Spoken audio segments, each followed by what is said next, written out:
Junior চিকিৎসকদের কাজে যোগ দেওয়ার নির্দেশ দিল শীর্ষ আদালত। নির্দেশ, মঙ্গলবার বিকেল ৫টার মধ্যে কর্মবিরতি প্রত্যাহার করে কাজে যোগ দিতে হবে জুনিয়র চিকিৎসকদের। সুপ্রিম নির্দেশের পর মুখ্যমন্ত্রীও চিকিৎসকদের কাজে ফেরার আবেদন জানানো হয়। তবে সুপ্রিম কোর্টের এই রায়ের পর জুনিয়র চিকিৎসকদের চোখে মুখে রীতিমতো হতাশা ফুটে উঠতে দেখা যায়। তারা বলেছে, নির্যাতিতার বিচার পাওয়ার থেকে কাজে যোগ দেওয়াটা মুখ্য করে দেখা হচ্ছে। সুবিচারের আশা করেছিলাম, কিন্তু সেটা পাচ্ছি না। একটাই কথা, প্রথম কথা আমরা জাস্টিস চাই।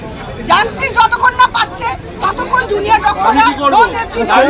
আমরা আমাদের ডিপার্টমেন্টের কাজ করছি, যারা ইমার্জেন্সি করছে তাদের যথেষ্ট অসুবিধা হচ্ছে, কিন্তু তারা তো কিছু বলছে না। প্রশাসন কেন জোর দেবে?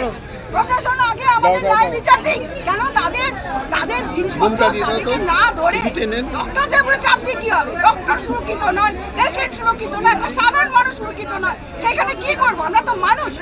আমরা আশা করেছিলাম যে বোঝা হবে, আমরা সুবিচার পাবো, কিন্তু আজকের রায়ে আমরা কিন্তু সেটা সম্পূর্ণভাবে দেখতে পাচ্ছি না। এখন তারা কিন্তু বুঝতে পেরেছে যে আমরা তাদের চিকিৎসা দিতে চাই, কিন্তু তার আগে আন্দোলনের